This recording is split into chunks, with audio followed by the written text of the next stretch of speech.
How about that cigar? How about that cigar? Guys, it's our favorite night of the week. You know it. You love it. It's Tuesday night. Welcome to episode number 59 of How About That Cigar. It is a beautiful night here in Minnesota. Finally, we have weather. We have wind in Minnesota. Got it. We have weather that we can finally be proud of, and it's kind of nice. I'm not going to lie. Having the garage door open, plenty of air moving around. You know, it's a beautiful night out, and wherever you guys are, we hope you smoke along with us while you're watching and listening. And, we appreciate you spending time with us. As always, we come to you live from the Drew Estate Cigar Studios. And Drew Estate wants to tell you about the spring seasonal release of the infamous Flying Pig Vitola, including the Kentucky Fire Cured Flying Pig, the Liga Privada No. 9 Flying Pig, Liga Privada T52 Flying Pig.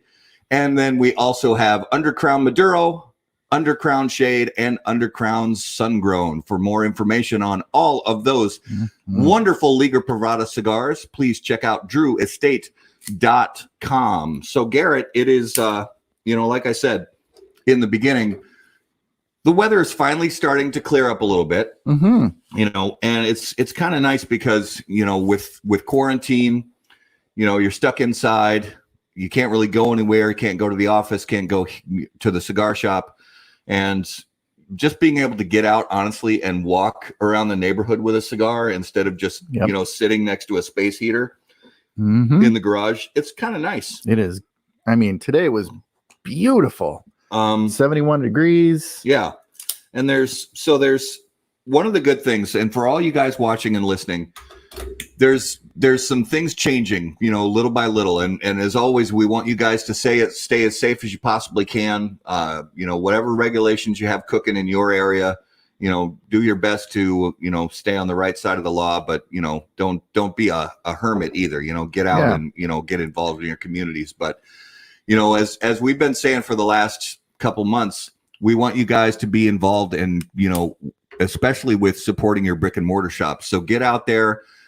Call your brick and mortar shops ahead of time. And if you can connect with them on Facebook, a lot of these brick and mortar shops, they have Facebook groups now, so you can, stay up to date with what they're doing and get on their mailing list and things like that. So find out if they're open. A lot of them now are to the point, at least in this area, where the lounge is still closed. So you can't sit down on the couch there and have a cigar, but you can actually walk in to the humidor, pick your cigars and pay for them and leave, instead of having curbside delivery, or some places actually had delivery service where they drive them to your house. So it's getting easier and easier now. So little by little, things are starting to open up. So we want you guys, like we keep saying, get out there and support your brick and mortar shops, because they are, as always, they're the lifeblood of this industry. And we really want to see them succeed, because they have a big hill to climb to kind of come out of some of this funk that we've all been in. 100%. Well, and the Twins are undefeated this year. That's true. The Minnesota Twins are undefeated. Don't have a single loss. And every other team is too. Oh, well. So, except for the Yankees. No, the Yankees are fine. I don't mind the Yankees until we have to play them in the playoffs like we do every single time the Twins are in the playoffs. I feel like the Yankees are like so the Yankees to the Twins are like the Minnesota Vikings to the Saints. Oh yeah, playoff rivals. We can't beat them in the playoffs. And Saints can't beat us in the playoffs. Yeah, but I can't equate the Saints to the Yankees when it comes to track record. I mean, the Yankees. Okay. Yeah. They've had a few good teams over the years. Few. So guys, like we said, it's a beautiful night here, and we're glad that you're with us watching on Facebook. As always, we want you guys to join in the conversation. If you have questions, if you have comments, anything like that you want to talk about, leave that in the comments. And we're so grateful tonight. We have a great guest, and we want to talk to him in just a moment. But as always, our special guest is brought to you by Corona Cigar Company and coronacigar.com. They are the internet's largest and easiest to use virtual cigar store. Corona Cigar Company offers you the finest handmade cigars, humidors, and accessories at the lowest possible price. And you'll also find unique and limited cigars containing Florida sun-grown tobacco. As a proud American, president and founder of Corona Cigar Company, Mr. Jeff Borshowitz believed it was possible to bring cigar tobacco farming back to Florida. At Corona Cigar Company and coronacigar.com, you'll find the best selection anywhere in the world of cigars containing this special Florida sun-grown tobacco. For more information on all of that, please visit coronacigar.com and floridasungrown.com. So thank you guys again. And I want right now to bring to the stage our special guest for this evening from Nat Sherman Cigars, Michael Herklots. Welcome to How About That Cigar? Woohoo! We lost your audio, I brother. was just kidding with you. I always wanted to do that. I haven't done it yet. I just got trolled so hard. Seriously, I didn't even think for a second that you were trolling. I didn't either. I'm so glad I did it. I am too. Shouldn't I? Why not? I am too. Oh, that was the best. I love it. Thanks, guys. Have a good night. It was awesome. Really good. Nat Sherman. Nat Sherman. Go, Nat Sherman. Oh, God, that was the best way, honestly, I could have ever hoped to start the show. That's my favorite intro ever. And I can never do it again. Like, you only get one shot to play that joke. And you did, man. And I did it with you all. You nailed it, too, because I hook, line, and sinker. I was too. I was like, I went into immediate producer mode, like panic, like, oh, shit, audio's not working. It was either that or I was just going to get out of the frame, but I figured the audio would be that would be a good play next time. So, we talked a little bit about this before we went live, but, during this quarantine time, there's a lot of different things going on online. And I think it's honestly great. I think there's so many people participating in herfs and interviews and shows and stuff like that online. I think it's been really great. What's, what are some of the, the things that you've been doing, to kind of keep yourself sane, during this quarantine, and what are a couple of the things that you really, really miss? Well, my job, for better or worse, has evolved certainly over the last 20 years, definitely over the last 10 years. So a lot of my work, fortunately, I'm able to do remotely. The regular, sort of day-to-day operating a company and that's got a lot of meetings and spreadsheets and all that kind of stuff. So fortunately, I am able to really work quite a bit from home. What I can't do is stuff like this in person. I usually, if this were a normal time, I'm in our townhouse 2 or 3 days a week, which even my time in the store, I do spend a pretty significant amount of time in an office doing work, but just the ability to go downstairs and interact with customers, interact with my coworkers, that's a tough thing to beat. So I certainly miss that level of real personal interaction. And then, of course, the travel. I travel a lot, whether I'm traveling in market, visiting retailers and accompanying our salespeople, or whether I'm working with our manufacturing partners. It's a lot of travel, which is good and bad, but being able to be in a different place and experience a different culture with different people, it is kind of one of those incredible realizations when you realize almost no matter where I am in the world, I know somebody there. When I land, there's someone there. I'm going to shake their hand and we're going to have a dinner and we're going to have a great time. So, I always sort of joke with my wife, you'll never see a photo of me out without a smile on my face because I'm doing the things I love to do. Yeah. Rest assured, I really would rather be home, spending time with my family. So now I look at that 10 weeks being home, it really has been special. I mean, this is the longest I've been in one place consecutively it's got to be 12 years, 15 years, maybe at this point. Right. Yep. Yeah. And it is one of those things where, sometimes not sometimes, this situation's unprecedented, at least in our lifetime, but it's, you never really think about how you're going to, because we never had reason to think about how we would react or what we would do in a situation like this. So you're really right that it gives you a chance to sort of take all of it in, as far as, you know, being at home with the family on a really nonstop basis. And it's been a good thing, because although there are times that, you know, for me and my family, at least, there are times that we want to tear each other's hair out. It also actually makes us better as, I don't know, it just kind of helps us learn how to communicate with each other better, and, you know, be better family members. So I'm always a glass half full kind of guy. So, you know, this really has been an extraordinary opportunity, and obviously it unfortunately brings a tremendous amount of tragedy.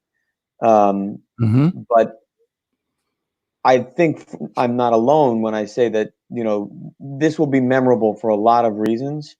But I can also, you know, I think about all the times I was gone, missing dinners, missing, you know, activities, just hanging out doing nothing.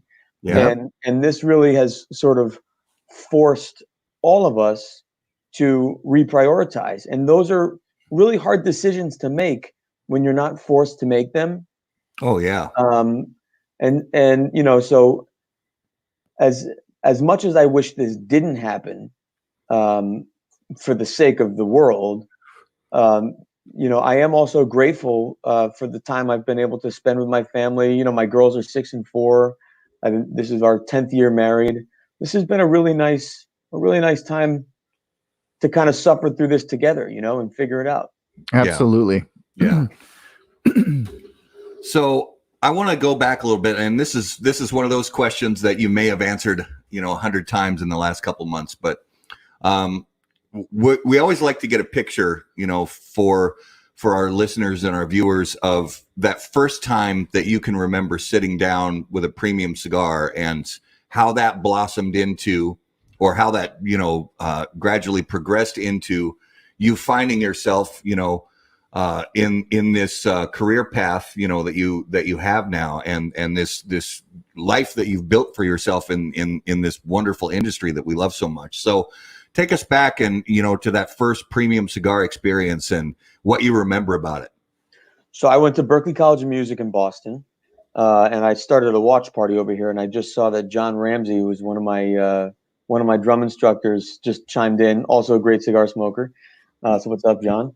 I went to Berklee. I grew up in Northeast Connecticut, and there was no real that I was ever exposed to. No real premium cigar culture where I grew up. When I got to Boston, my roommate in the dorms, we would go for a different walk through the Back Bay every night. We happened to walk by a cigar bar at the time. I had never smoked. I was 18, which was, of course, legal age at the time. And my roommate, whose name was Chris Brown, from Pittsburgh, used to work at Poor Richard's, a store in Pittsburgh. He said, "Oh, let's go in here. I want to smoke a cigar." I said, What are you talking about? I mean, you know, who smokes cigars? Like, no, that's a terrible idea. I'm asthmatic. I have no money. Like, none of this makes any sense. And he said, "Well, I'm going in."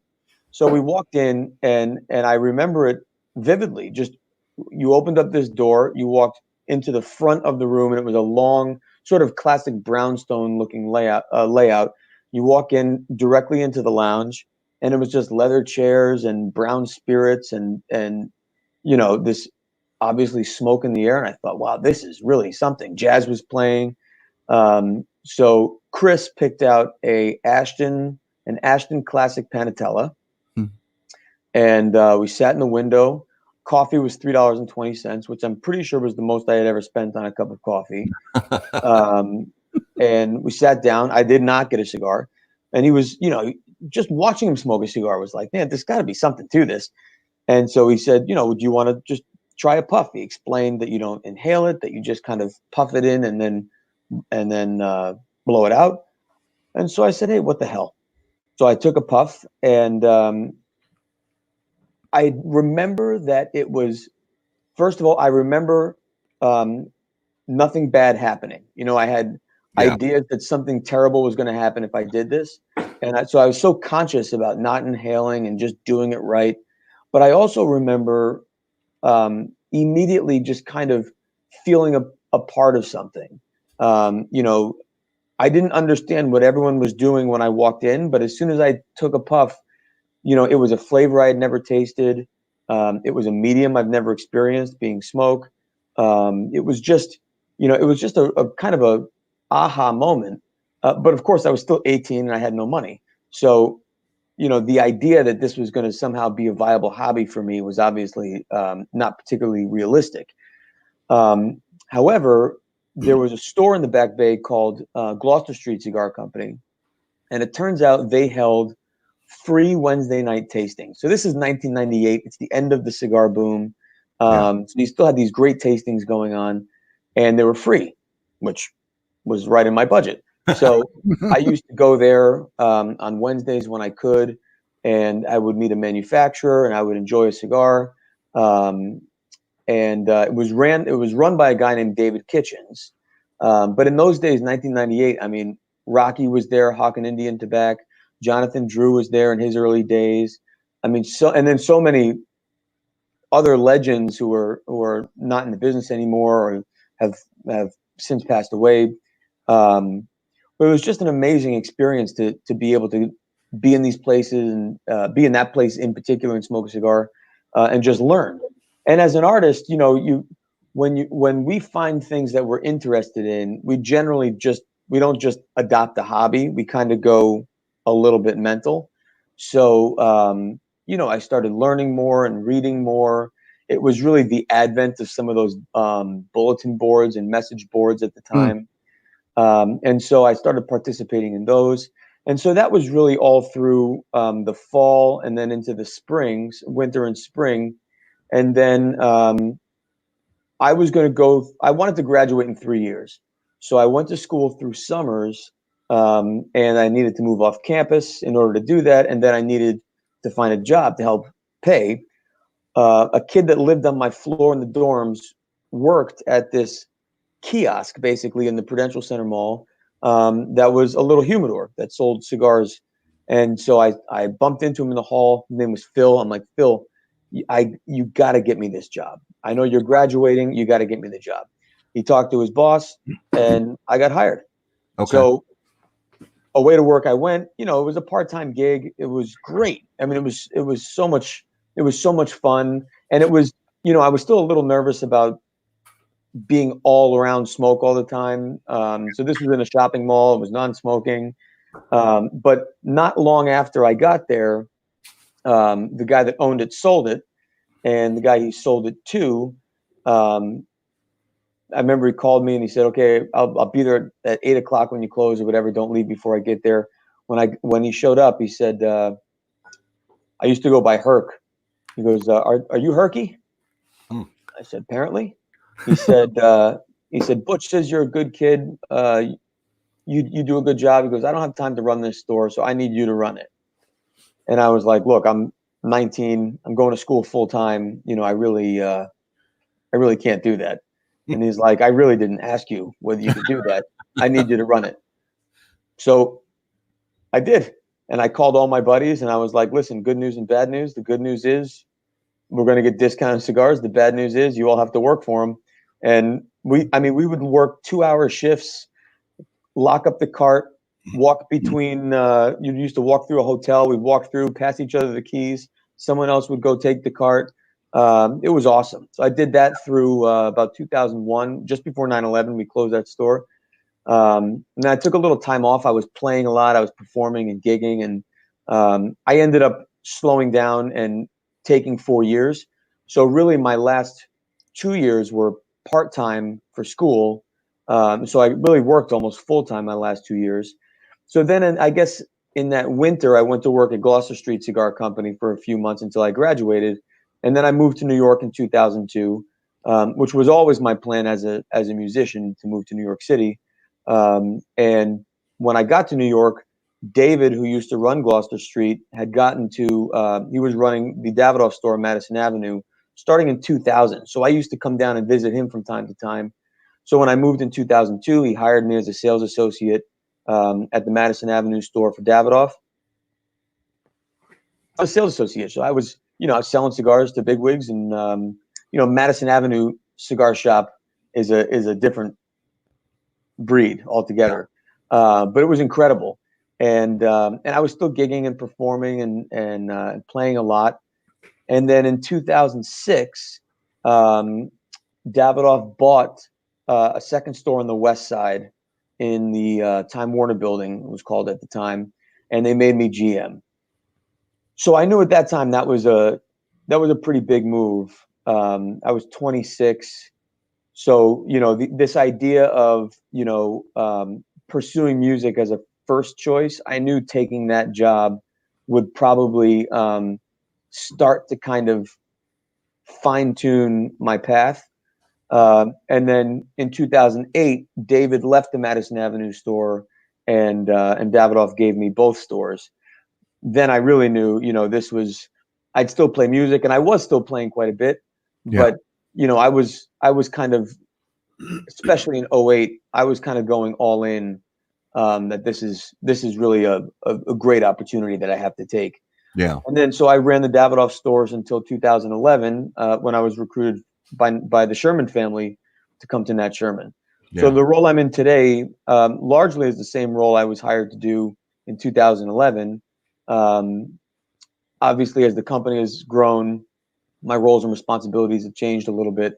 But starting in 2011, that really was the opportunity to kind of just own it, and it's been incredible, really, really incredible. Yeah, well, it's so cool to hear about. Everybody's got different journeys and kind of ways that they end up, in places that they are, places they never even imagined, that they would be, and the cool part is the, kind of those steps along the way. It's like it's a cliche, but it's really true. It's the journey is most of the fun. The destination's great, but the journey is so much fun along the way. I'll also tell you, as a musician, there is, for lack of a better word, there's a little bit of shame. You don't want to be the musician who says they're going to be a musician and then goes to do something else. But I can relate. Particularly become so comfortable in it, specifically because what I wanted to do is what I'm doing. I'm doing it in a different role than I thought I would. But I wanted to be a drummer because I wanted to perform. I wanted to collaborate. I wanted to create. I wanted to have spontaneity in my job, and all of those things I do today. So really, despite the fact that I don't have, I'm not sitting at a drum set every day, the things that I do every day really are the things that I dreamed of doing. I just do them, in a suit instead of behind drums. Yeah, and that's a great way to look at it. Garrett's, let's talk about what we're smoking right now. Yes. So Michael was very generous, sent us some cigars to smoke on the show, and we're loving this right now. So Timeless is a brand made by Nat Sherman, and this is the Prestige. And I want to say that this is a Lonsdale. I think I sent you it's a traditional Churchill. So it's a little thinner than a classic Churchill. It's a 7x48. So classic. Yep. Cuban Churchill is actually 7x47. Yeah. But it's the Prestige Churchill. And I'm smoking the Timeless Limited Edition TAA 2020. 2020. It is. And I was going to smoke the same thing. Yeah. Until it started raining outdoors, and as we shared earlier, of all the projects that we've done since we moved to New Jersey, the indoor covered exhaust heated smoking lounge is yet to be completed. Yeah, that's another journey, is getting to the to the perfect smoking space at home, because you're used to having places to smoke. You're of course. I mean, really, in general, it's rare that when I come home from working, that I think of firing up a cigar. And typically when I do, it's when it's nice out. If we have people over, I'm outside and barbecuing and hanging out. Yeah. So, this is new territory. Okay, let's go back to drums for a second.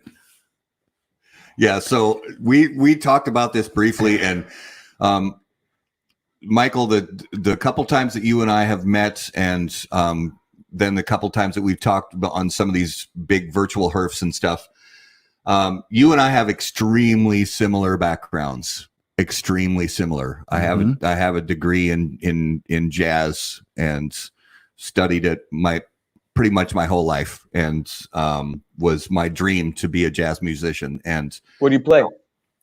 Well, my actual primary instrument was vocal. Cool. But I play a little piano, and I embarrass myself on drums from time to time.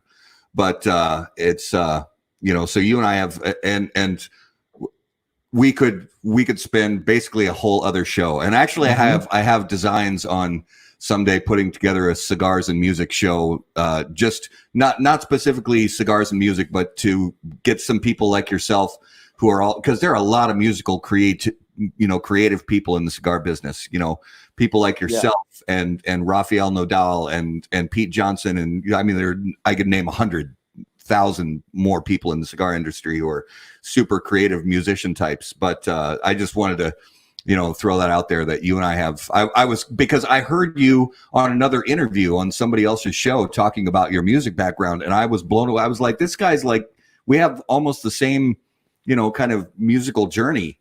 Well, and as a jazz guy, I've said this a couple times now. I think jazz is to music what premium cigars is to tobacco. Amen. It's when if you're Joe Public with no exposure to the hobby, if you're walking down the street and see someone smoking a cigar or smell someone smoking a cigar, your reaction is generally negative. But probably because you either associate it with other things, or maybe you had a bad experience, who knows?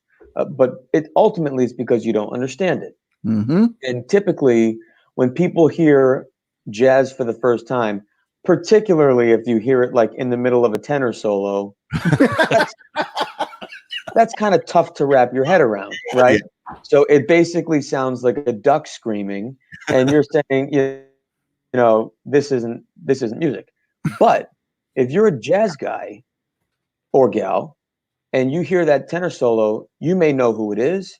You may know what tune they're playing. You might even know what recording it's on. Oh, yeah. Because there's a certain discipline it takes to appreciate jazz. And really, it's the same with premium cigars, because if you are not Joe Public, but you are Joe Cigar Smoker, who happens to be walking through that park and smell a cigar, you know exactly who that person is. You relate to that person immediately. And you're going to be able to connect with that person in a meaningful way that you would never be able to probably relate to another stranger.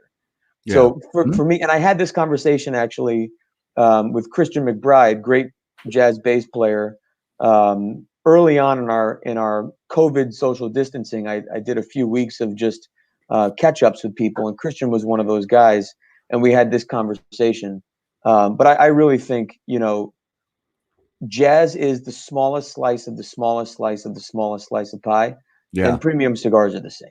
Yep. That's a great analogy, and it really is right on the money. It's ironic because what you were talking about as far as walking by and smelling a cigar, walking by and hearing jazz, I actually had one of those experiences where I got to experience both at the same time.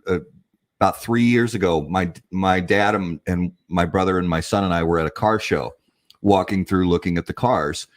And there's a guy sitting there, with his car sitting on his lawn chair, smoking a cigar with a little Bluetooth speaker, listening to jazz. And we're walking by, and all of a sudden I get this waft of cigar smell, and then I hear Dizzy, and we immediately walked over to him, and we had the best conversation. It was awesome. And I mean, we barely spent 2 minutes talking about his car. He's at a car show showing off his car, but we spent a good 40 minutes talking about cigars and jazz. It was wonderful. That's great. I love it. So are you a DW guy? I'm a Pearl guy. Pearl? Pearl drums, Sabian cymbal, regal tip drumsticks. You say Zildjian cymbals? Sabian. Oh, Sabian. Okay. Nice. So I'm also a drummer, and but I never got into playing jazz, and I kick myself for it because I love jazz. And in fact, just a couple days ago, I was listening to Thelonious Monk, and my son comes downstairs and he's like, "Why are you listening to a train wreck?" And It's true. it is true. It is true. But it is a beautifully put together train wreck, if you know what to listen for. And so, yeah, but man, I would love to hear you play. And I think we should do like a musician Absolutely. show sometime. It would be fantastic. Let's do it. Absolutely. So let's digress back into cigars. I seriously talk about music all night, but people who are watching and listening, they want to talk about cigars, and I don't blame them one bit. So I want to talk a little bit more about some of the cigar related stuff as it kind of relates to all the lockdown stuff that's been going on. A lot of companies, and it kind of doesn't even matter what business they're in, but a lot of companies have been using this time to either remodel their workspaces or remodel their shops, or even kind of re-strategize some of their business, strategies or business models, things like that, sales strategies, consumer interaction strategies. So what has Nat Sherman been doing to sort of, make lemonade out of lemons in this quarantine time to kind of tweak the little things and make the experience better overall for the Nat Sherman customer? We've been fortunate. Our wholesale business has remained quite healthy. Obviously, our sales reps are working remotely, which is the challenge. We're not able to do the events and engagements that we typically do, which of course is a challenge, but everyone's in that same boat.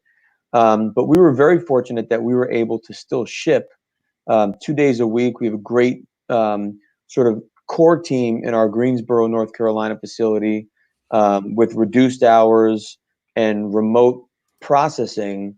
We were able to do shipping 2 days a week. So obviously we're very grateful for that. And so we've really been able to sustain a pretty healthy business, thank God, throughout our the last 10 weeks, I guess. The townhouse, we're in the middle of Manhattan. So there isn't a lot of optionality, unfortunately, for the townhouse business. All of our employees are home and safe. We closed actually 1 week prior to the mandate. Governor Cuomo had asked on that weekend prior to the announcement weekend that any non-essential business that could close, please do. We heeded that as guidance, and so we closed. And really, we did that, not just to be good citizens, but obviously to be good partners and good neighbors. I mean, at the end of the day, we aren't going to open up a healthy business if we don't have healthy customers and healthy employees. Yeah, absolutely. So, we took that seriously, and so we closed that week prior. And so, for the townhouse team, it's been a little more challenging because so much of their work is dependent on face-to-face interaction. What we have been able to do, though, is we've spent a lot of time doing learning and development. We have a corporate subscription with LinkedIn, and they have an incredible learning and development platform. So for weeks, we've been assigning coursework and, everything from whether it's specific sales techniques to sales conversations to Excel and Microsoft Office proficiency, and then other things that they find interesting, they're sharing with their peers. So we're doing a lot of this remote learning, which has been very helpful. And then, our employees at the store are also really trying to remain in touch with their customers. There isn't a whole lot we can do. We are servicing some of our customers through our Greensboro facility. So specifically, if there's something that they need, we're able to ship it to them. Yeah. Fortunately, so many of our retail partners were not as affected as Manhattan. And so I think a lot of our retail customers have relied on our retail partners to find our products since our doors are closed. So, it's been a very challenging now 10 weeks. Yeah. But they certainly have not been wasted. What I'm really proud of is, and of course our wholesale team, besides trying to manage their accounts, are also doing the same LinkedIn learning. So we're going to come out of this not just in good shape as a company, but we're also going to come out of this, more educated, more prepared, um, with new ideas, new insights to be able to apply to a business that has to open in a completely different world than when it closed. Yeah. So I'm More, very, very optimistic with all yeah. the work that we've done. Yeah, and more well-rounded. It's amazing how in any field, skills that you never would think would help you in a certain area of business or sales or customer relations or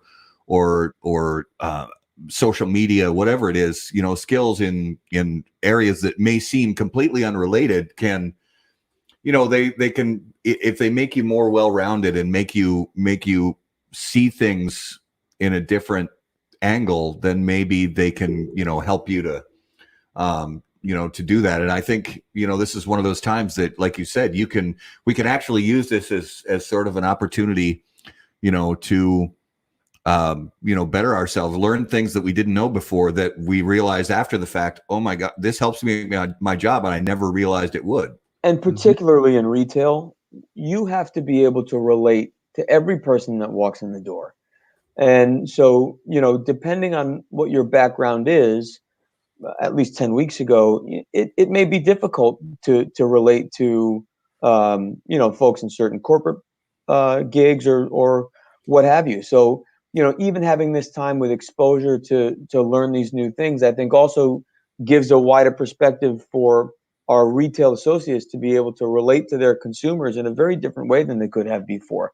Not to mention that, look, at the end of the day, we've all been through something together, even if we weren't actually together when we went through it. Yep.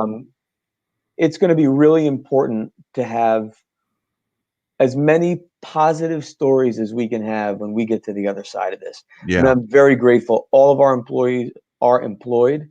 Yep. Everyone is being paid. There's been no interruption to their lives. So, that's been able to allow everyone to focus on the things they need to focus on where their lives have been disrupted, whether it's doing homeschool for their kids, taking care of a sick relative, whatever it is, going grocery shopping, all these new things that people are doing that maybe they didn't do before. Thankfully, they're able to do that with the confidence that they're still earning their pay, and we're going to get through it. Yeah, absolutely. And we've got some viewer interaction. Sean Conklin is going by Lady Wolves Softball, is just wanting to let you know that they smoke a lot of Nat Shermans, and they're Great. in New Jersey at L&B Awesome. Cigars. Nice. Love hearing that. Appreciate that support. Absolutely. So just giving them a shout out. Thanks for watching. There was a question from Kylie, and actually it's a good question. So how do I get my hands on those 2020 limited editions? So Michael, it's a TAA limited edition. So those are going to be relegated to TAA shops, correct? That's right. We only made 650 of those Mazos of 10. It's probably the most limited we've ever made. A lot of that has to do with the pedigree of the blend. So as fate has it, unfortunately, the TAA convention was canceled and held virtually in March as a result of COVID, and obviously retailers around that time, or certainly pretty close after, were in the processes of either shutting down their stores or obviously significantly limiting the activity in their stores. Nevertheless, that product is in-house and ready to ship. So we have been shipping it to our TAA partners who have been open and been able to receive the goods. For those TAA stores who have not been open and been able to receive the goods, they've made their allocation requests. And so we're honoring all of those requests. We'll keep that product on the side on hold until such time that they can receive a shipment. But I would encourage you to look up TAA retailers. You can go to the TAA website, find a retailer near you, or if there's not one near you, pick up the phone and call one that's not near you. Yeah. Because surely they will appreciate the business and throw it in a box and send it your way. It's an incredible cigar. I mean, I know you're smoking it now. It's killer. And you can have them send in a box of Prestige while they're at it. Yeah. Yeah. I mean, it's earthy, it's rich, but it's also really smooth. You know, there's depth to it, but you know, I dig it. I like it a lot. We did a virtual tasting with our townhouse customers on Saturday of this product. And I mean, really the thing that I think allows this to really stand on its own when you look at its competitive landscape of other Nicaraguan puros, which of course they're endless, but to have not just the level of complexity this has, but balanced with its creaminess and its body. It's like fudge. It's like great chocolate fudge. Yeah. It's thick, it's creamy, it's rich, it's savory. Yeah. I'm really very proud of it. We worked with that on that blend with the Plasencia family for probably 18 months, all in from the time we started to the time we completed, and they did a masterful job. Yeah. This is a new relationship with TAA, right? You know, we've been associate members as manufacturers for many, many years. Okay. We've been retail members since I think 2012. We only started participating in the exclusives in 2014, I think it was. Okay. Very cool. So talking about the fact that, you know, TAA was a virtual event this year, and also you know, the announcement, although we pretty much all knew it was coming, but PCA made it official that there's not going to be a trade show. That's going to affect a lot of, you know, different companies in the cigar industry. But, you know, as a company for Nat Sherman, when you look at the prospect of not having, you know, the big industry trade show, not being a part of the big industry trade show for whatever reason, when you look at that, how do you sit down with a team and you know, come up with you know, the ideas to still reach your retailers and, you know, maintain and build the relationships with them, while at the same time, because a lot of what you know happens at PCA is also, although it's not a consumer trade show, consumers get a lot of sort of an inside look, you know, through media like us and Coop and Half Wheel and places like that. So without sort of an avenue like that, what do you guys sit down and talk about and come up with as far as methods to still reach your retailers and your consumers without sort of that big all-encompassing week of, you know, cigar madness? So I can only answer that the way I look at it, and the way we look at it as a company. At the end of the day, the IPCPR, now PCA, is a trade association first. It holds a trade show second. So to me, that means that the ultimate goal of the PCA is to make our industry better and stronger, and to do what is in the best interest of its members. Yeah. And that membership is made up of manufacturers and retailers. If you had asked me 12 weeks ago, I would have had a very different answer, because what our industry needed 12 weeks ago to survive and be stronger is very different than what our industry needs today. Okay. When all this COVID stuff started happening and people were closing their stores, we had a conference call immediately on the Monday that everyone was home and said collectively, what can we do now to help our partners? You know, there's no phone calls to be made today. Don't call anyone. what can we do to help our partners? Because there needs to be a reason that we're picking up the phone. Yeah. And what we came up with, for example, was we did these curbside support kits. So, we were joking, how can we make hand sanitizer? How can we make masks? How can we do all these things to help? Well, we can't.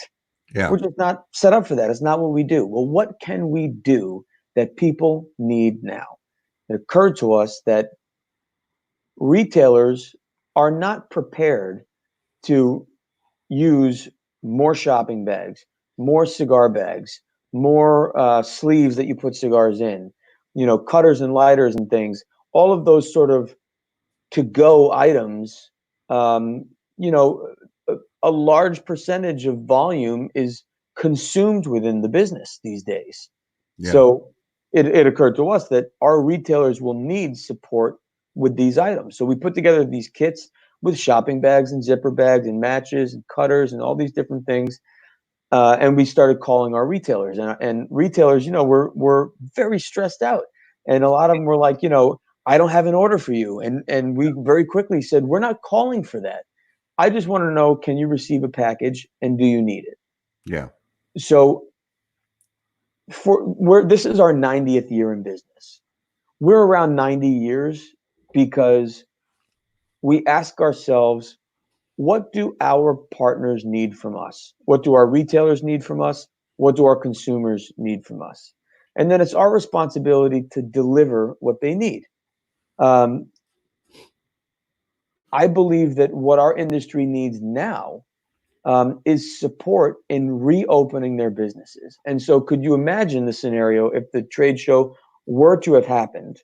What I imagine would be you would have a tremendous amount of momentum and desire to show up. Yeah. But I'm not entirely sure that that's what those people would need in the moment. It would be more, well, let's do it. Let's show support for the association. Let's show support for the manufacturers. Manufacturers are going to show support for the retailers. Yeah. In the meantime, revenues have been challenged for a large number of the population. Mm-hmm. We had no idea what a convention floor would look like, whether we could do the dinners and entertainment and other things. And all of a sudden, the economic impact, even to a retailer who wanted to show up, tickets would probably be more expensive to fly. Hotel rooms, who knows how that works. Manufacturers wouldn't be able to pay for meals necessarily, so they'd be going out of pocket. It'd be a very expensive trip, not to mention the expectation to buy. Yeah. That's a lot of pressure put on retailers. And it's a lot of pressure put on manufacturers to show up, to entertain. So what I look at now is the opportunity for all of my peers in the industry to be able to sort of put their mirrors up and say, what does the industry need me to do and what can I provide? What do my retailers need from me? What do my consumers need from me? What does my trade association need from me to be able to get through this year, rebuild, be strong, and then next year we can all get together again. Yeah. Absolutely. That's really good.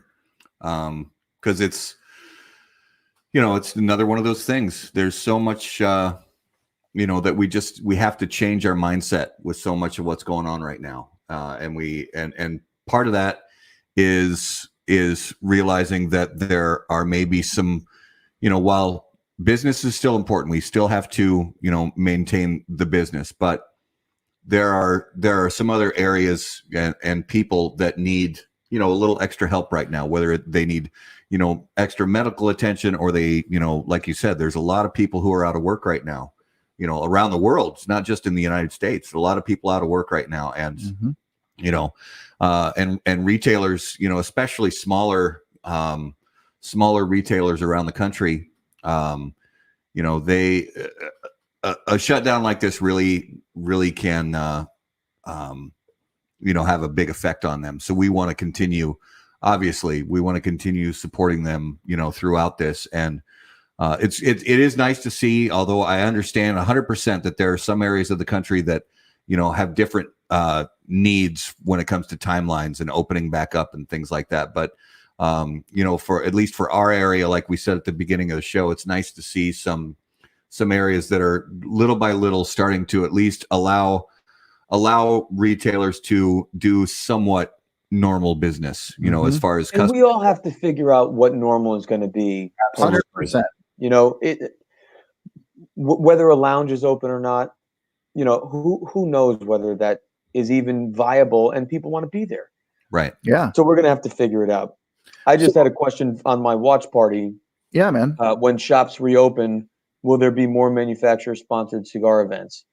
You know, I think we just left a time where there was probably the most manufactured cigar events. Yeah. I can only answer for Nat Sherman, and what I would say is that to doing whatever our retailers need us to do. And if events is the answer, then we're going to come up with every way we can possibly do it. Yeah. Awesome. Yeah. I'll also throw one quick shout out. If you look in live comments, Chris Brown just said, "Hi, gents." Yep. And Chris was my roommate at Berkeley that took me to Cigar Masters for my first cigar. Oh, so it's So your Chris, fault. I already told the story, but there's my man, Chris. Awesome. That was a great story. It's all his fault. It's all your his, fault, yeah. Chris.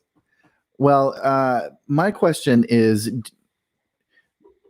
I'm assuming that you guys had things in the hopper that you were planning to do up to and at the trade show. Now, without giving anything away that you're not supposed to give away, can you tell us a little bit about how that game is going to change in the next few months? My answer is exactly the same. So I'll back up for a minute. The idea of product development is very different for us today than it was, say, in 2011 when I joined, where we were really trying to clean up a portfolio, restructure a portfolio, rebuild the brand, rebuild the company. So we attacked new projects very deliberately and created against that goal. I would say since probably 2016, that strategy has changed a bit. And so our efforts are kind of twofold. Our first effort, the things that are in the hopper are not, it's not filled with new products. The hopper is filled with maintaining a core portfolio of products that we've had since the 1990s in some cases. Yeah. You look at companies as old as us and most of them younger, they have portfolios maybe 2 or 3 times our size. But I would suggest that very few, if any, have as consistent a portfolio as we have. So you taste our Metropolitan Connecticut, for example. Metropolitan Connecticut was released in 1994. You taste it today, it tastes exactly the way it did in 1994. Despite the fact that crops have changed, despite the fact that there's been ebbs and flows, the commitment to consistency and experience is our guiding principle first. Yeah.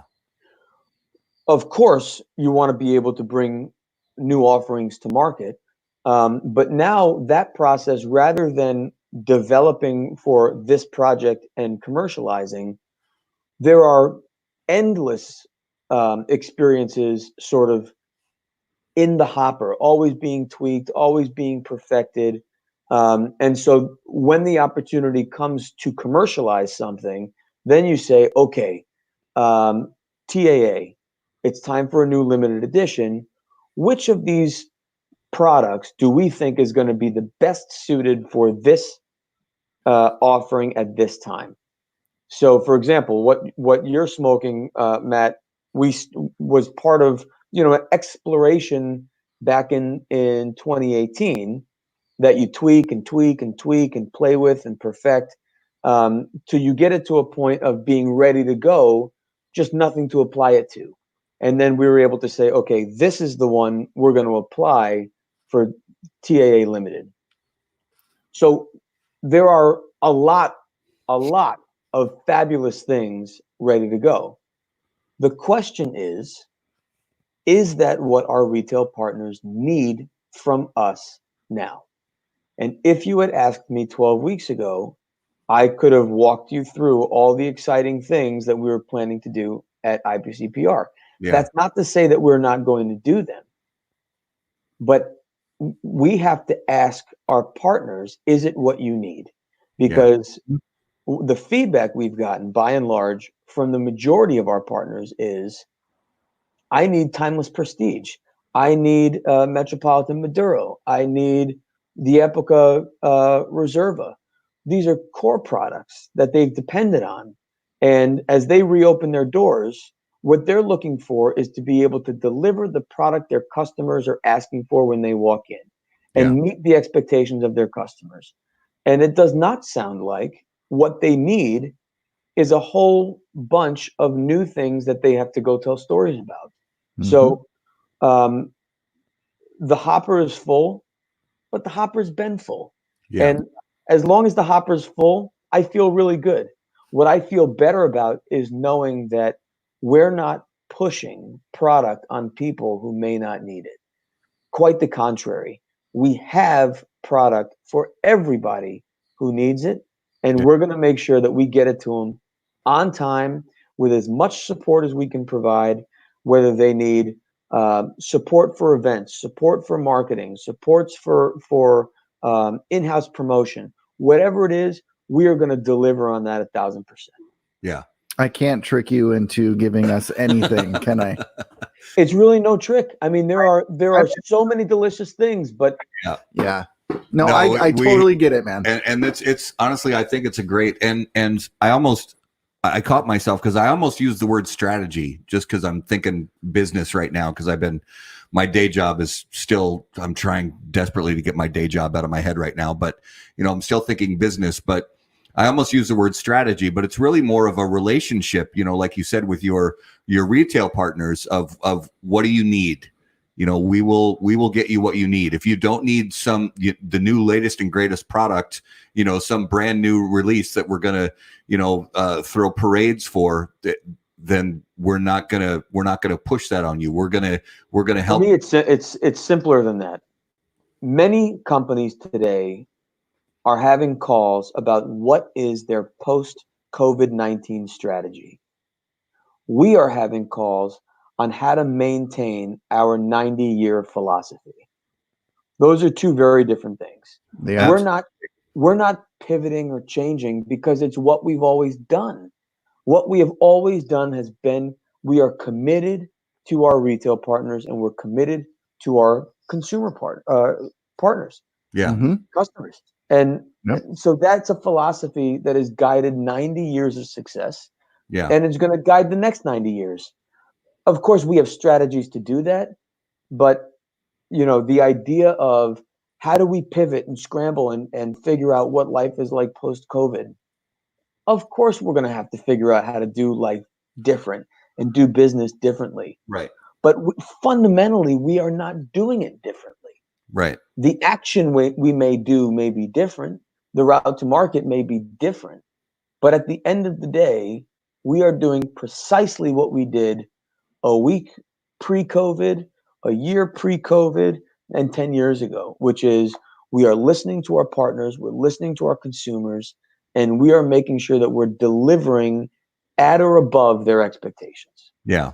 And I love that. I applaud it. It's a great way to go. So part of that, this is a question that when I was putting together questions for the show, this one it's one of those questions that I rewrote about a dozen times because some people are going to consider it to be a delicate question, but it kind of plays into what you're talking about as far as the way that because one of the things that we've seen over the last however many years you want to say, social media has unfortunately, it sometimes social media can bring out people's dark sides, and it's a sad thing, but it's a reality of the world that we live in right now. But so just so that I don't go off the rails here, I'm going to ask this question exactly how I wrote it here. So since Nat Sherman is one facet of a parent company, sometimes the parent company decision might not be your first choice.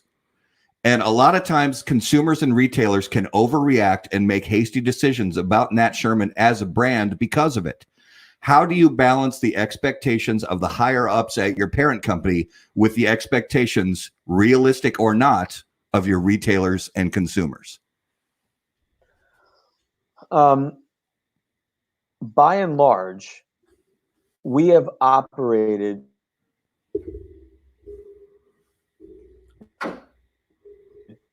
different ownership as we operated under family ownership. I am endlessly impressed and grateful that early on it was recognized that we're the experts in what we do, and we need to do it. And so we've been able to do that, largely supported. Now, if you're talking about repercussions as it relates to association, that's a slightly different line to straddle. But I am grateful that we work for a company that is profoundly above board, that is rooted in strong ethics and what they believe in, to be what's right, and our ethics and philosophies do not conflict with our parent companies. So obviously there are certainly things as time goes along, where we are associated with broader enterprise choices, but I think at the end of the day, we are also we are still the same. We're still the same brand. We're still the same people. We're still using the same. And long term, we are vetted, and we're also, it is no secret that this division is also exploring the option of moving to new owners. That process is ongoing. It's a healthy process, although you can imagine there's a bit of a new stress level related to all the other COVID-related issues. That said, the process is ongoing. I mean, I shared with you early, I'm working from home. Let me tell you, man, there's lots of work to do, and I have no shortage of conference calls and spreadsheets and all those types of things. But ultimately, we are who we are for a reason. And whether we are under this ownership, whether we're under our previous 87 years of Sherman family ownership, it's the Sherman family's core values that have really framed who we have been able to be under Altria's ownership. And I'm also profoundly confident that as we move to new ownership, we will take all of that with us and only build on it for a bright future. Yeah. And I appreciate that answer a lot. And I'll be honest, the reason I asked that question was sort of personal, just because there was a period of time there where there was just a lot of this nonsense floating around social media, about the brand, and certain people saying certain things and up in arms and just angry, and that sort of social media rage that has become popular in the last. But listen, anyone who was enraged had a right to be, because they read something and believed it. And generally speaking, when you read something from what you perceive to be a credible source, you take it for what it is. No further research necessary. Everything true is on, everything on the internet is true. Unfortunately, in the case that I think we're talking about, which is 2017, 2018, in the ANPRM comments, most folks reported that in its entirety. One outlet didn't. One outlet filtered it and editorialized it. That was unfortunate. And unfortunately for us, that created a little bit more work for us to do to help correct the record. Oh, absolutely. I can tell you it is probably when I look back at the last 10 years, it was probably one of the greatest 2 weeks of my career, because it gave me an opportunity to pick up the phone and call probably 300 retailers directly and walk them through the facts of what was misreported at that time. And I give a lot of credit to folks who took the time to do their research. Half Wheel did a beautiful job. The folks, John McTavish at DP, did an unbelievable job, and he took a beating for it. Yeah, he wrote a great piece. You know, but it was here are the facts. Yeah, and now you can come up with your own opinion. So, and the other thing is, let's face it, social media is a funny world. The real world, which exists when, you know, the power goes out and Wi-Fi goes down and you suddenly find yourself in reality. Yeah. In reality, there really was no issue. The issue existed really entirely within a social media sphere, and even within a very small subset of that. Yeah. I'm really proud of the way our team handled it and the way our reps handled it.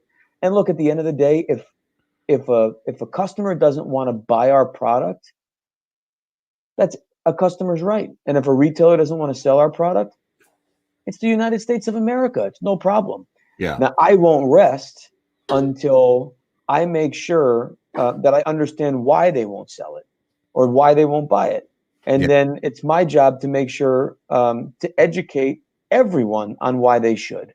Yeah. But at the end of the day, if they don't want to, don't. No problem. You know? And if you don't like it, you don't like it. I don't like tequila, so I don't buy it. There's lots of good ones, and a lot of people love it. I just don't.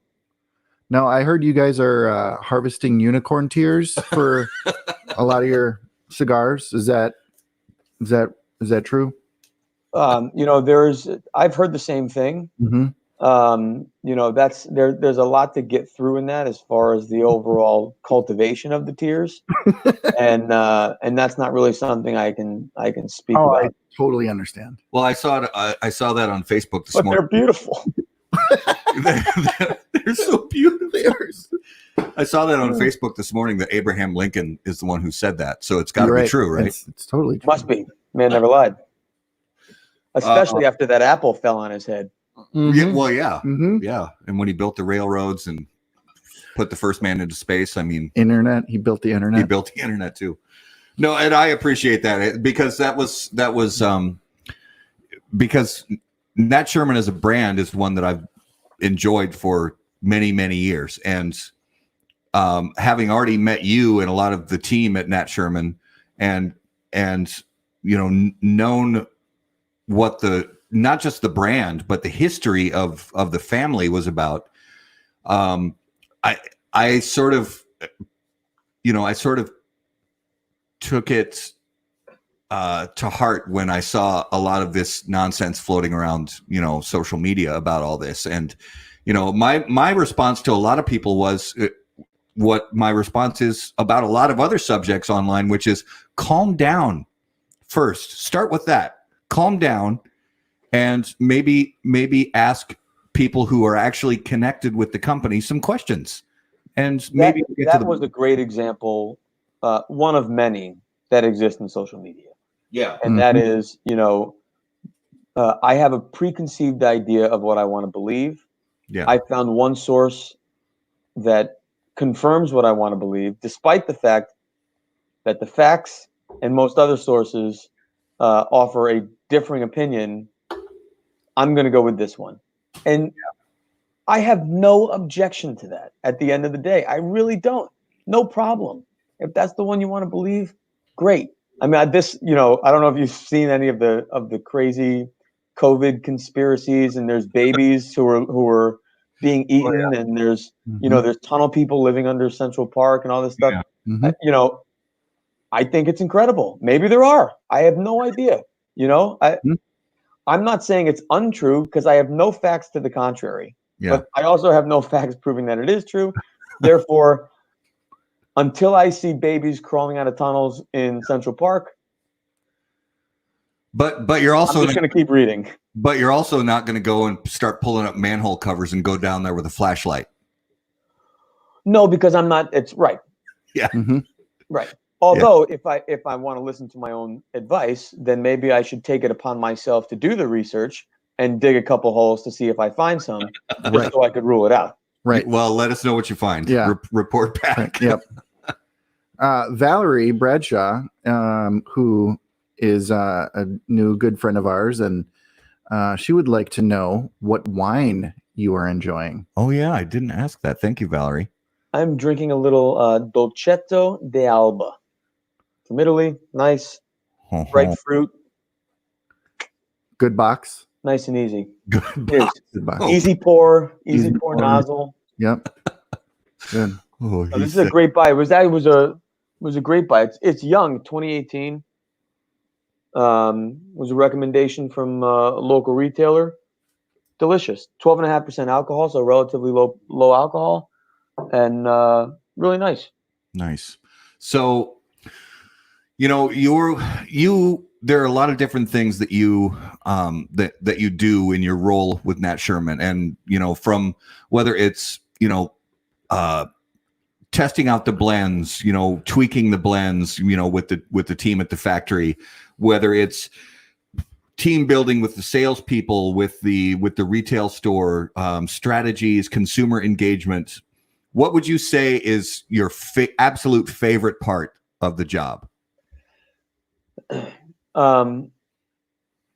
It's not an easy thing to answer, because the reason I love the job is I do all of it.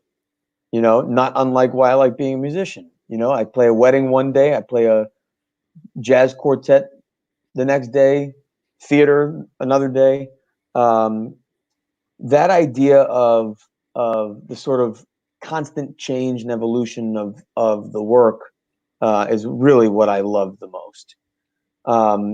My pedigree, obviously, I come from a retail background, so I'm very nostalgic about engaging with consumers. But I will say that the factory work, commercializing products, maintaining blends, developing blends, working with tobacco, that I think has been the most exciting and rewarding and fulfilling. Working with the Quesada family, the Plasencia family, with Davidoff in Honduras,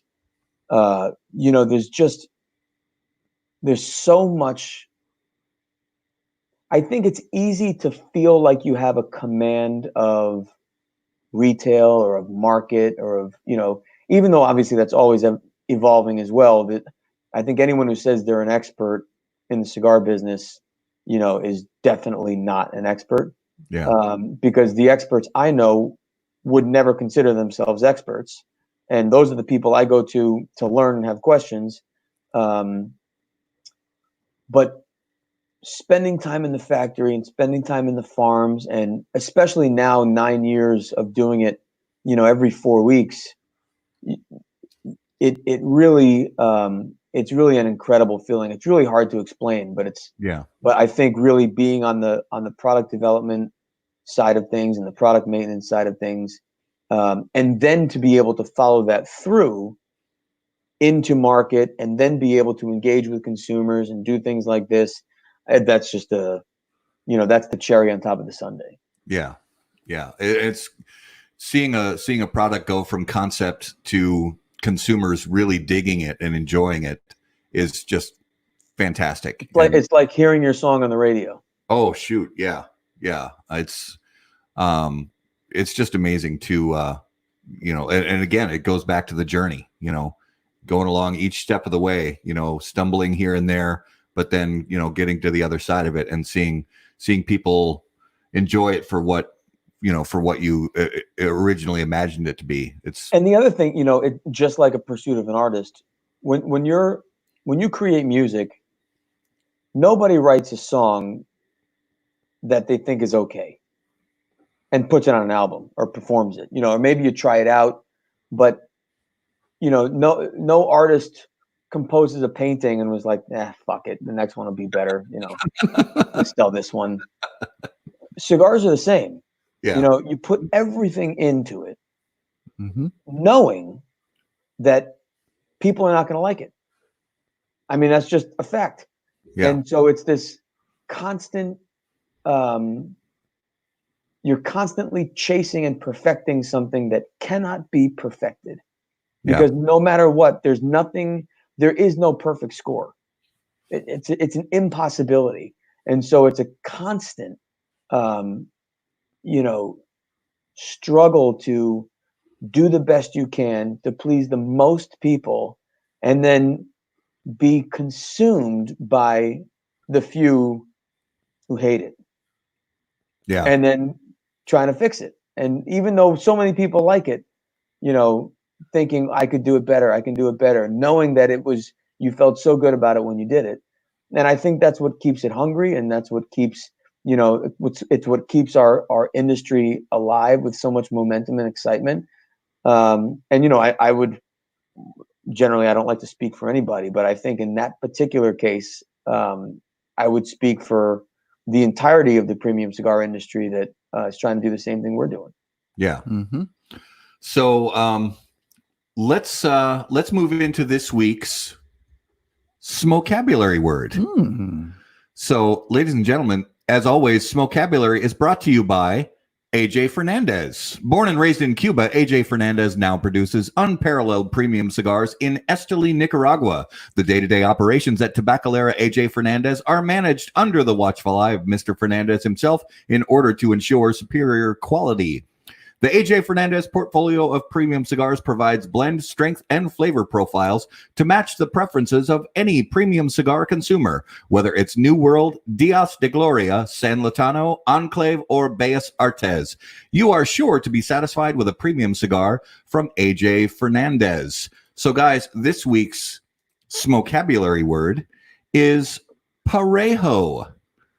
Parejo. Parejo. Parejo. So, parejo translated literally means equal. So Michael, when I say parejo to you, what does parejo mean to you? Equal. You just said it. Yeah. What am I, stupid? It's equal. No. Parejo is typically described as a straight-sided cigar. Absolutely. Which I don't like to use because sometimes that actually gets confused with box pressed. Yeah. And so I would describe it as a premium cigar whose ring gauge is the same from foot to cap. Yep, absolutely. Yeah, it's it's what most of us, when people, even non-cigar smokers, when they think of a cigar, typically they think of an even cylinder of tobacco leaves, and that's it. So yeah, Parejo is just an evenly shaped cigar, and a Figurado is one that has a little bit of a flourish to it. Mm-hmm. So a Figurado is literally any cigar whose ring gauge fluctuates. Yeah. So it's not just a Torpedo or a Perfecto, but it's literally any cigar whose ring gauge fluctuates. Absolutely. Which is most Cubans these days. Which is most these days. Don't get me started on Cubans. Oh boy. So let's so that is this week's Smokabulary word brought to you by AJ Fernandez. And now it is time. By the way, how do you think Ron Burgundy would have answered that question? Because I was trying to come up with a better punchline. He would have Parejo. He would have butchered this first of all. El Parejo.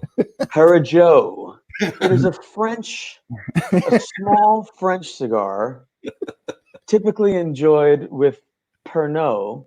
I don't know.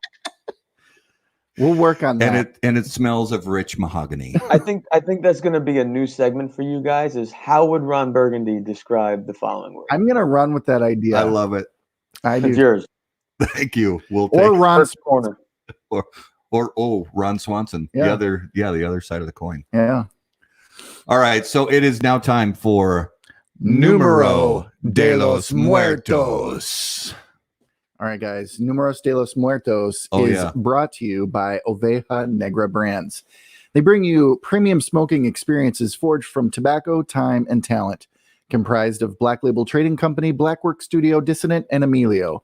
Oveja Negra brands provide smokers uncompromising blends renowned for their flavor and lasting impression. Oveja Negra, where art and tobacco collide. Join the flock. Visit ovejanegracigars.com to learn more. All right, guys. All right. So this week's Numero de los Muertos is 133. The number is global. Okay. And the first victim was in 1673. Sorry, I'm like the old guy in the movie theater who's trying to quietly open his Werther's original on my cello. The old lady in church. Yeah. Yeah, exactly. Got to get my glasses. So 153? 33. 133 133 globally have died from this. Yep. And the first one was in 16. Hey, I got to give a shout out. My mom just logged in. 1673. No way. Hey, Mom. Hi, Mom. Hi, Miss Herklots. Welcome to the show. Your son has made it. 133. It's global. First victim was 1673. Got it. Yep. And this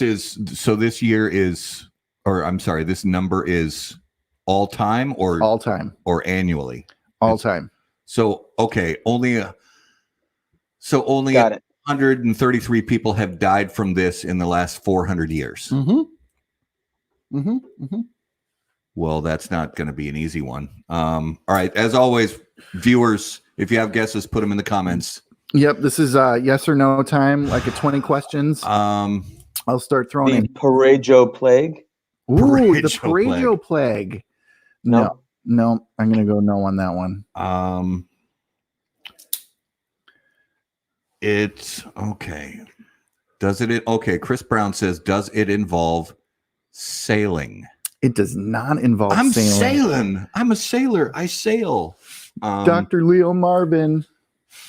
Does it involve vehicles?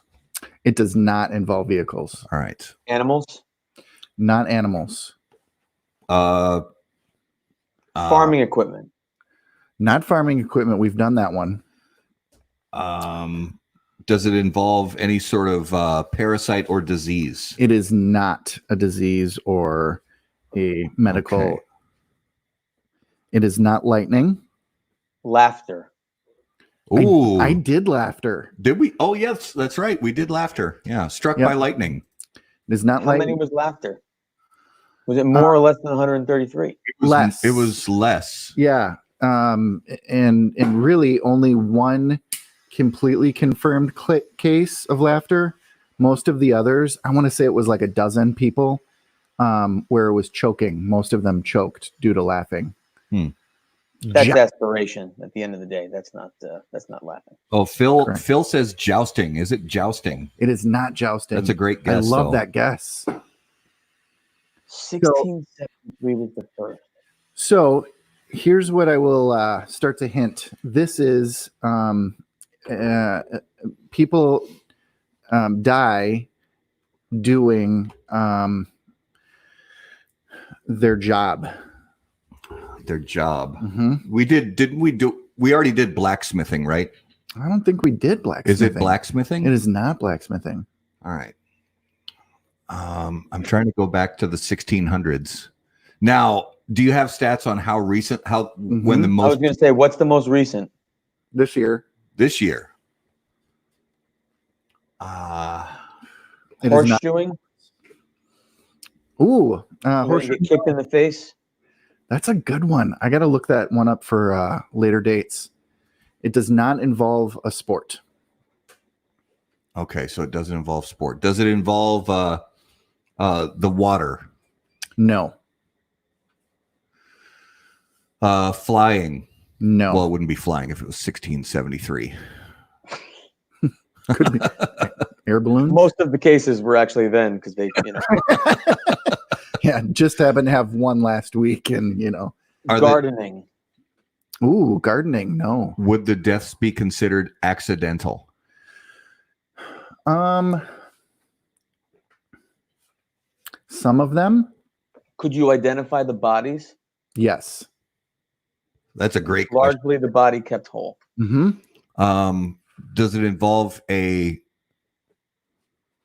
particular occupation? Yes. There is a bit of a broad term to describe these people, but Does it involve alcohol? it does not. I was thinking sabering champagne as a sommelier. That would have dated back. Valerie, I'm actually gonna give it to Valerie. So Theater performance. while it's not specifically theater, it is entertainers who have died while performing. Like they drop dead on stage? Correct. Are you serious? Yep. Either so from different causes, but while they're on stage, while they're on stage, they die. So the very first one that was recorded was actually Moliere, who was one of the first recognized great actors and playwrights, and that was the one in 1673. Yeah, he wrote the Glass Menagerie, didn't he? I'm pretty Go sure. Valerie. Yeah. Pretty sure that's one of his plays. Valerie, that's a great guess. The other notable ones would be Steve Irwin. Steve Irwin. Oh, the Crocodile Hunter, the shark guy, or the crocodile guy. Crocodile Hunter. Brandon Lee, Bruce Lee's son, who died during The Crow. Filming The Crow. Brandon Lee, yeah.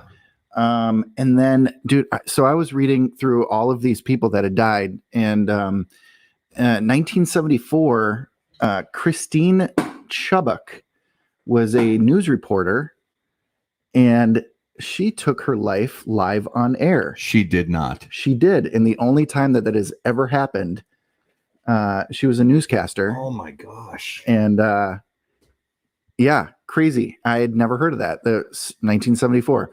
And This then is how you wrap up my fucking show. Are you kidding? You just had the most dynamic, fabulous conversation about the history of Nat Sherman International and our products. Yeah, dude, isn't that that's the wrap? Yeah, it went super dark. What about the Munchkins and the Wizard of Oz? I didn't. A couple of those. Oh, I think that's an urban legend. I didn't see any of those on the list, to be honest. And I went through the whole list. There was another guy who it's much closer to fact than the people living under Central Park. I'll tell you that. Oh yeah. There was a lot of comedians actually who died of heart attacks up on stage. And one of them, the wife refused to take full payment for his set because he died halfway through. Dude, you're sitting there laughing at this, and I'm horrified. This got really dark really quick. Oh, unbelievable. Well, when you're doing research for how people die, you kind of you get desensitized a little bit. Yeah, you have been desensitized, definitely. But right, yeah, you need to have like a Snickers bar, and I do. So that was this week's Numero de los Muertos. I can't even keep it together after that one. That was horrifying. All right, let's move into non-cigar related fun questions and get out of this funk that we just found ourselves in. All right, Michael, if you could choose to hear the thoughts of one living person for 10 minutes, who would it be and why? 10 minutes? Yeah.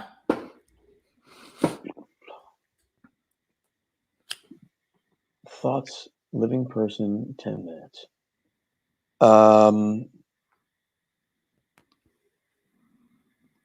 Roy Haynes, great jazz drummer. Oh yes, and he just I think he's 90. Yeah, and he's still playing. That amazing. I'm trying to think of someone who's like hip to what I like to do. Yeah, and could cover a broad window. Yeah, I think that's first. Did you ever get to meet him? No, but I met his like that. Isn't that no? But who cares? But like, I'm going to tell you something else that's as impressive. No, I didn't. No, but I met his cousin who I did. He's a Boston guy, and I was on the Boston Jazz Society, and his brother was on the board with me. So I met his brother a bunch of times, and very lovely guy. Nice. To answer your question, no, I didn't. That's all right. I don't even know why I thought I was going to add value with that extra fact. Well, side question. So of all the, iconic jazz drummers, whether it's Buddy Rich or Max Roach, or who are some of the ones, like the one that you actually got to meet one time and it was beyond your expectations? I've met a lot of great drummers. And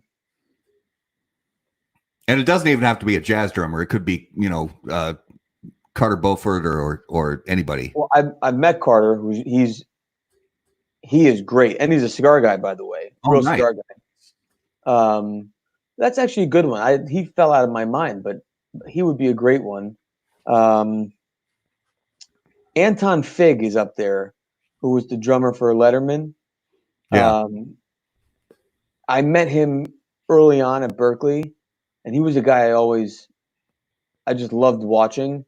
So, and I was young, so I hadn't met that many people at that time. So that one really kind of still stands out to me. Whereas by the time I met Carter, I'd known a bunch of guys. So that one's different. Yeah. But Anton. Okay. So if you were about to get into a fight, what soundtrack music would come on?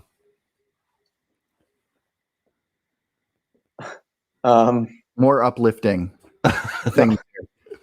I'm just trying to think of what soundtrack would be, and it could be any possible can any song in the history of music. I don't know. It would be something rapid because it would be the sound of my was about to happen. You broke up a little bit. It would be rapid because why? Because it would be representing me running in the opposite direction as fast as I can and screaming like a girl. So, that could be any number of appropriate songs for that scene, but it would certainly not be like Eye of the Tiger or, it would not be a Rocky theme song. Yeah. It would be like something from Mickey Mouse and I'd be out. Wile E. Coyote. Yeah. All right. Any of those things. So choose one of the following. You could hit a home run as a starting pitcher. You could score a touchdown as a defensive lineman, or you could score a goal in a hockey game as the goalie. That's hard for me. I really don't play basketball.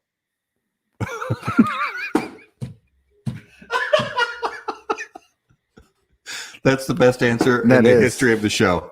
I can tell you there is no chance on God's green earth that I would actually be able to do any one of those three things. Zero. Even an empty netter all the way. Everybody just moves towards and you get the pity shot. I would also. I did that. I did that once. I stole the ball. I went running towards the hoop to do the 1-2 layup. Easy peasy. There was nobody else around. I did 1-2 layup, but I was at half court. You got to believe. And I threw the ball up in the air. Everyone's like, yeah. And then I threw the ball up and everyone was like, ah! And the only sound was disappointment. Good job, Mike. No, my dad. God bless him. Oh man. Not good. I can relate to some of those. This is why music was the calling, you understand? Same here. Oh, same Not here. because I wanted to be a drummer. I was just not allowed on any team whatsoever. Watching me play basketball as a junior higher, it was like watching a I don't know. It was like watching a wounded gazelle, trying to stumble down a mountain. It was horrible. It was horrifying. I approached soccer in gym class the way I approach a fight, which is run in the opposite direction. I mean, if someone was actually stupid enough to pass the ball to me, I'm going to be like, what are you doing? Don't. No. Have you seen me? No, I would avoid it. Let somebody else get it. Yep, same here. All right, so The only time I got an A in gym in high school was badminton. As a fact. or bowling. We did I don't know if you did bowling We didn't do bowling in elementary school. We did bowling with elementary school. I got an A in gym. I mean, you just showed up and you didn't wet yourself. You passed. Well, that's why I didn't pass. So no, I'm Fair enough. We're still working on it. We're still, it's a work in progress. Yeah. So if you could give one piece of advice to a brand new premium cigar consumer, what would it be? I can sum it up with do your homework.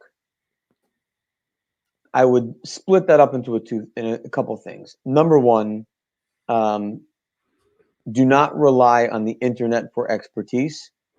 Meet real experts. Yeah. And I would suggest that a real expert is really about time served. So not just owning a store or just having a brand, but really about time served, which moves me to the other piece of that answer. You have to understand the history to understand why we are where we are. So Pete Johnson's one of my best friends in this business. Tatuaje Cigars, if there's anyone that doesn't know who he is. And Pete and I talk a lot about the early stuff that inspired him. Because, I mean, you're talking about Benji Menendez. Oh. When his family owned Monte Cristo. Yeah. Mm-hmm. I would bet that, for better or worse, a lot of our friends watching may not know who Benji is. Mm-hmm. And if they do, they may not know his history. But I think understanding who the people were, and if you told Benji that he was a, icon, he would say, "Oh no, not me. It was," and he'd name someone, in the grave for 40 years. But that's however, there's so much humility that everyone is all about understanding what happened before. But, we're in a time and place where history is 24 hours ago. But in our industry, you've got to understand the old brands, the old countries of origin, the old sizes, the old players, to then understand why the things came after them, why they came. Yeah. They were trying to do what the people before them didn't. And that cycle, and it is very cyclical, to me is the most important thing to get your head around. I mentioned Rocky and Jonathan earlier. I met them when I was 18 in Boston. If you think about where Rocky and Jonathan are today, where their companies are today, I met them when they were hawking cigars store by store, not with the brands they have today that everyone knows, but other brands. And, when you get to know them and their stories, and you can answer the question, well, why are they where they are today? Like I always think about, I'm going on a tangent here for a minute, but it's relevant. People generally internet jump to conclusioners are always, Rocky Patel, that's a big company. I don't smoke big brands, I smoke boutique. Right. Well, as far as I'm concerned, Rocky and Jonathan, Drew Estate, those are boutique. They are profoundly successful, multi-million-dollar companies. But they started the same way every other boutique company starts. And most companies start to grow. And you want to do better next year than last year. Yeah. That's just the nature of the beast. But when you have conversations with guys like Rocky and guys like Jonathan about their early days, what life was like for them, how many nights they were on the road, the products that inspired them, that's a really important piece of history to kind of connect the dots to really understand why our industry is so special today. Yeah. So I think my answer was do your homework, but it's kind of split between, identifying the experts, getting the information, on the core tobacco side. So, understanding why an ash color is a particular color. Don't Google why is my ash white, and then the first blog that says it's because solely of the mineral that's in the soil. That's why. That's not only why. So do a little digging and figure out why, and maybe ask someone who knows. And what's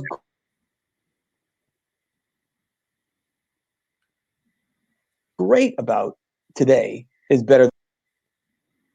Did you lose me? Did I break up? We're back. We lost you for a second. You're back. Oh, sorry. No, it's all good. The greatest advantage new cigar enthusiasts say is the ability to connect directly with experts. Yeah. And a lot of that is social media. But to be able to ask those questions from multiple people who are the people putting the plant in the ground and ask them that question. Yeah. Yeah. No, that's great. It's, and to go back to Benji Menendez, I have to give a props to the Cigar Snob podcast. So he was on the Cigar Snob podcast. I want to say it was last year, and it was actually a 2-parter. Yeah. And I have listened to that podcast probably 10 times, both episodes. And I encourage everybody to go find that episode of the Cigar Snob podcast and listen to Benjamin. I could listen to that man talk about tobacco all day long. He is so informed. He is so generous and kind and humble. And yet he has a wealth of tobacco knowledge that is infectious to listen to. It makes you want to go out and find every book on black tobacco that you can find and just immerse yourself in the knowledge of it. It's incredible. Manolo Casada is another one. Yeah. And he's on social media. He's an easy guy to talk to. The guy is, a lifetime of knowledge and the most humble and most approachable. These folks are the people you want to ask. Yeah. So we're going to do our notable smokables segment really quick. And it's so every week, Michael, we talk about a couple cigars we smoked this past week that were interesting. It could be something that's brand new. It could be something that has been on the market forever. And I'm going to start with this was a cigar from Steve Saka from Dunbarton Tobacco and Trust. It's actually a little event-only cigar. It's called the Polpetta, which I think translates to meatball. And it's a special little cigar that he has just for in-shop events, little 4x48. And so I'll be honest, I actually, before I smoked it, I let it sit in my humidor for going back to March. I just smoked it a few days ago, but I heard from a couple people who shall not be named that they were not fans of it. Mm-hmm. But I always try to, just do my own, evaluation of a cigar. I sat down and I smoked it a few days ago. I loved it. I thought it was really good. So I think it's one of those particular blends that's maybe not for everybody, but it really, and maybe it was just the time of day I was smoking it. I was having an intensely strong cup of black coffee with it. Maybe that was part of it, but I thought it was a very good little cigar. So that is my first notable smokable. Oh, and we lost Michael, but he'll be back. Hopefully he'll be back. There he is. He's back. My notable smokable. Sorry about that. No, you're good. First one is I had Atabey. Oh yeah, Atabey. Very, very generous. So we had Dave Garofalo on the show recently, and after the show was over, this box appears at my door, and Dave was very generous to send us some Atabey cigars, and they are brilliant. They're absolutely delicious. So Dave, thank you so much for that. So Michael, obviously we talked to a lot of people in the industry. Most people smoke a lot of their own stuff, out of necessity and also out of the love for the product. But do you ever get a chance to, sit down and smoke something outside of the, Nat Sherman portfolio? Yeah, I do. And I actually, it's what I love about working in the store. I'll often have the team on the floor blind me on stuff. Because I like to see what's out there. Yeah. You've mentioned some of my favorite people and mentors in the business. Saka, Garofalo, Jeff at Corona. You talked about him earlier. AJ, obviously, and there's not a bad cigar among the bunch. I will say I smoked. So a lot of times when I smoke the products that I've been involved with, it tends to be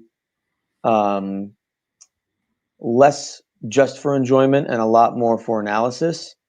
But when I smoked the TAA that you're smoking on Saturday for this virtual tasting, I enjoyed the hell out of it. Yeah. I really, really, really loved it. I actually didn't smoke much this week, but I'll expand my window to COVID, social distancing. I smoked a La Flor. It was a prototype for the TAA 2 years ago that I found in a bag. I was organizing my humidor, and that was awesome. Yeah. I smoked a Avo. I gotta think of what limited edition it was. I think it was the Legacy, which came right after the Avo 22. So that would have put it in 2003. And that still had just such finesse to it.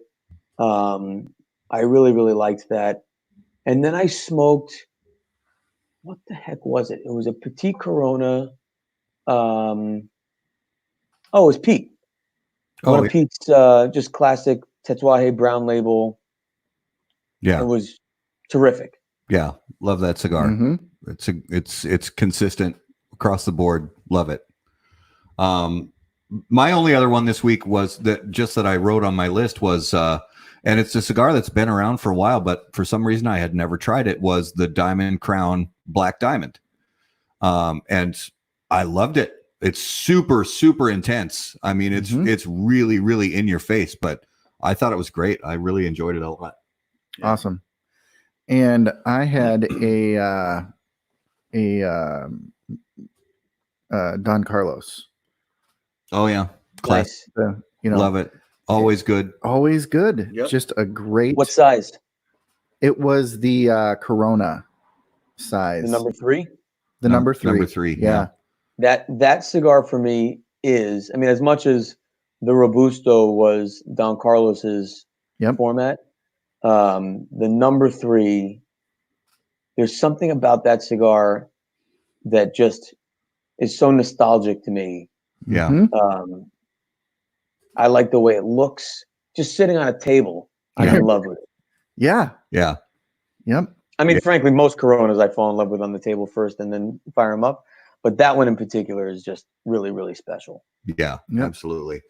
So, guys, coming up, just a couple things that we have coming up in the next few weeks. Next Tuesday night on the 26th, I'll be back. I'm really looking forward to it. Thank you so much. Michael's going to be back on the show.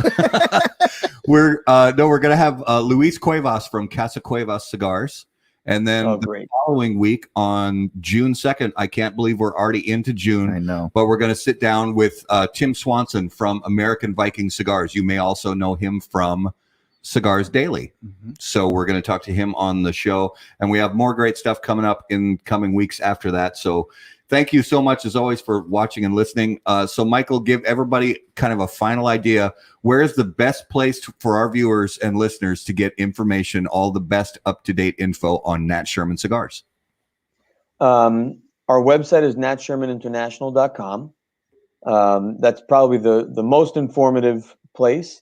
Otherwise, you can follow me personally, and if you have questions, ask. Otherwise, I would encourage you to walk into your local brick and mortar tobacconist, or hop online and find our products and buy them. Absolutely.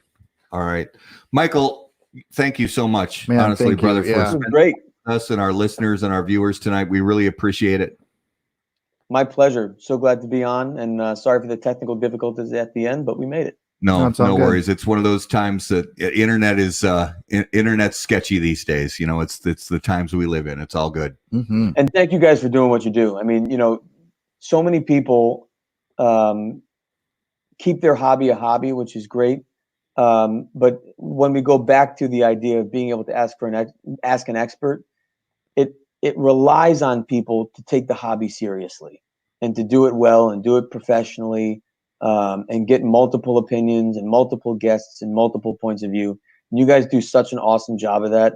So our industry is better with folks like you doing what you do. So I'm always grateful to be able to watch your show and learn something. Well, thank That you. means a Although lot. I learned nothing today. No, Well, you No, learned the- you learned about an interesting and very, very creepy way to die. Peugeot. That's Parajo. And All for right. a show. All right, guys. As always, thanks for watching and listening. Take a minute, share us out to your favorite Facebook cigar groups. If you're listening on the audio podcast after the fact, thanks so much for spending time with us while you drive down the road and listen to your favorite podcasts. And as always, burn cigars. Not bridges. Take care, guys. Thank Thanks, you. guys.